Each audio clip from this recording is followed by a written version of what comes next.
What if the most expensive mistake in human history wasn't a calculated war, but a single disconnected phone line? Imagine the absolute silence of a Saturday afternoon in October, a silence so thick you could hear the rhythmic ticking of a wristwatch inside a concrete bunker 5 floors down.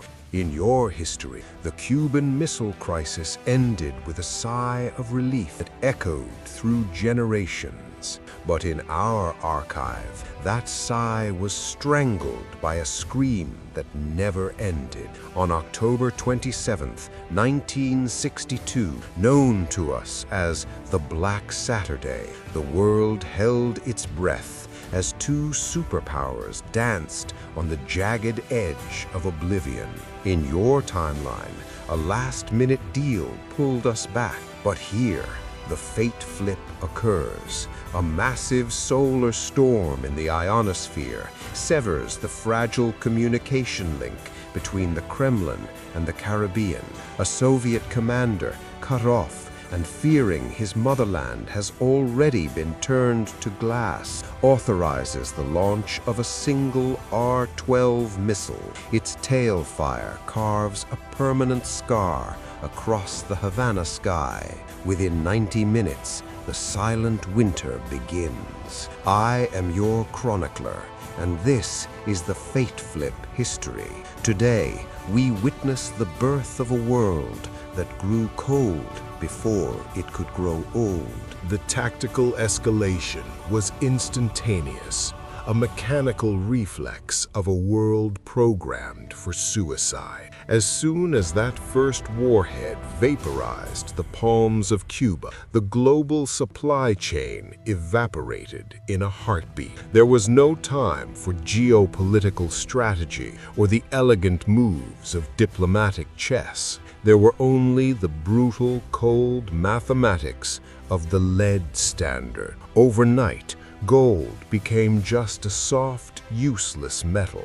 Diamonds became charcoal. Paper currency became kindling for fires that couldn't stay lit. In a world where the sky is falling as radioactive ash, the only currency that matters is the thickness of your cadmium shielding and the purity of your air filters.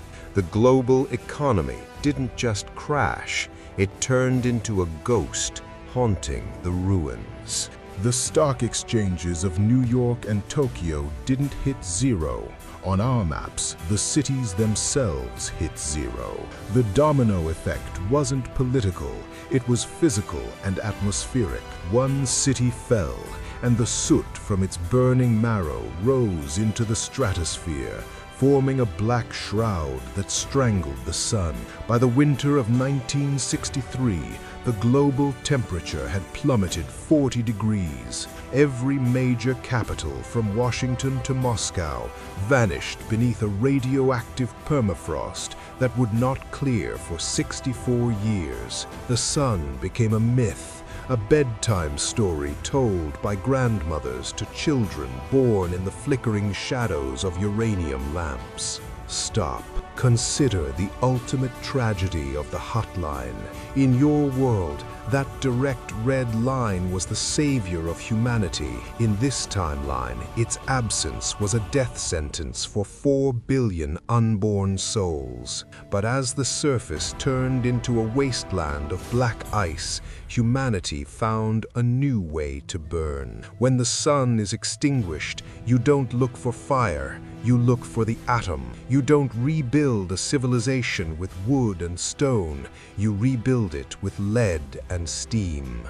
Welcome to June 2026, the deep heart of the silent winter. Here, nuclear energy isn't a political debate or an environmental concern. It is the only breath of life left in the frozen, scarred lungs of the planet. Your world relies on microchips and the silicon-based elegance of the internet. Those delicate circuits were fried in the massive EMP pulses of 62.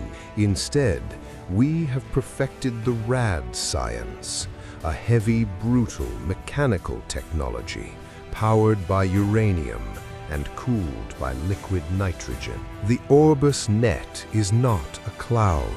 It is a sprawling labyrinth of buried copper cables the size of ancient oaks and mechanical relay stations that clatter with the sound of 1,000 skeletal typewriters. The ionosphere remains a churning sea of static and auroral fire, a permanent crown of radiation. Deep beneath the permafrost, the underground stock exchanges trade in the only commodities that hold value: gallons of filtered water, oxygen canisters, and lead shielding plating.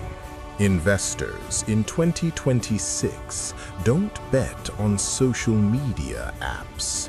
They bet on technological evolution, specifically the thermal efficiency of the Goliath trains, massive nuclear steam locomotives that roar through the dark, connecting the bunker cities of the north. Every city is now a lead fortress.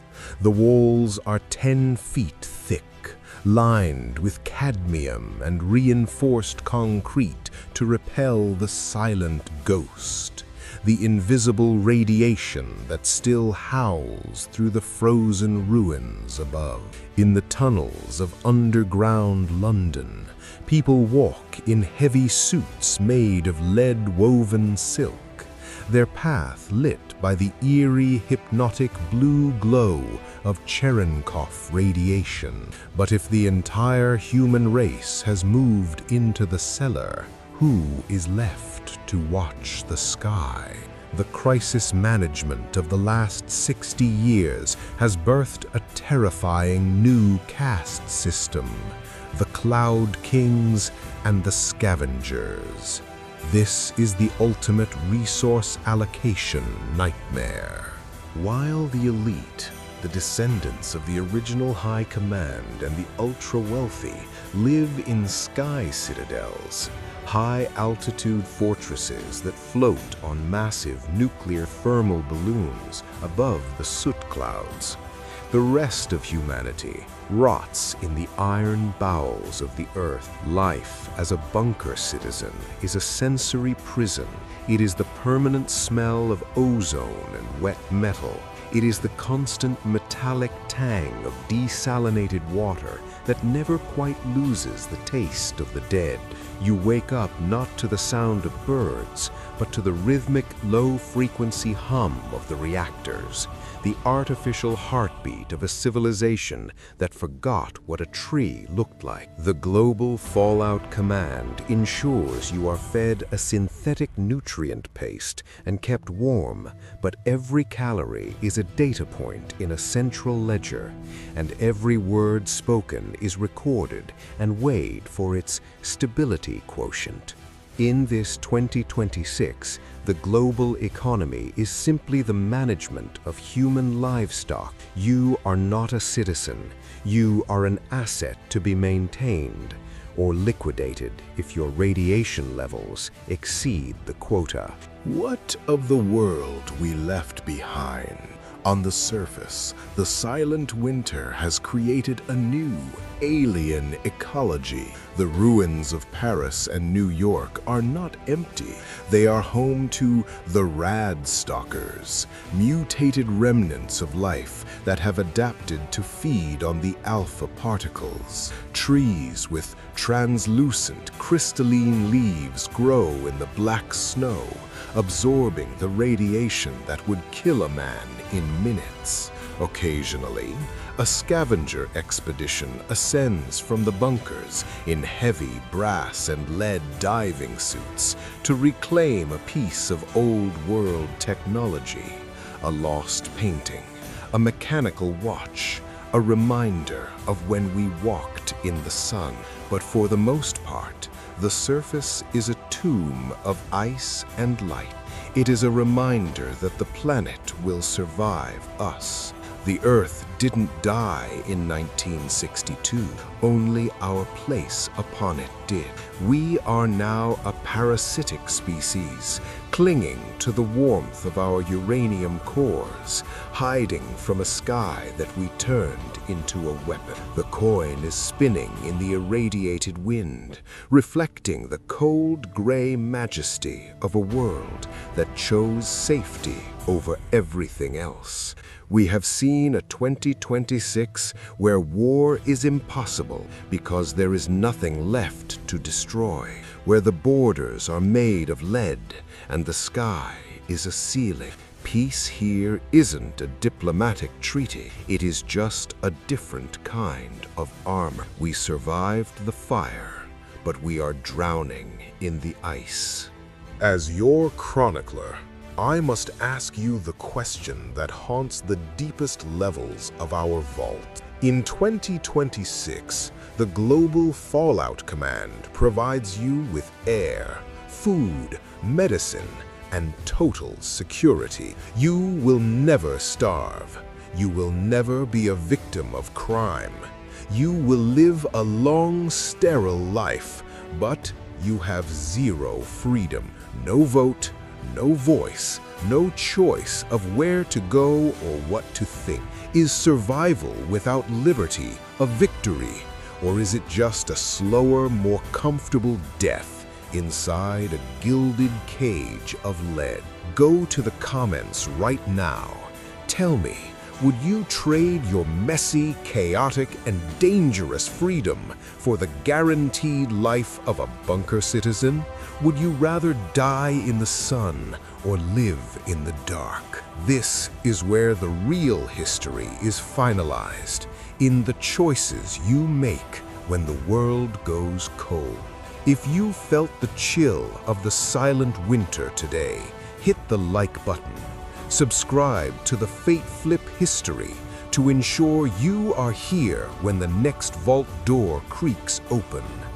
Our library is infinite, our curiosity is aflame, and the next coin is already in the air. I am your chronicler. Until the next flip.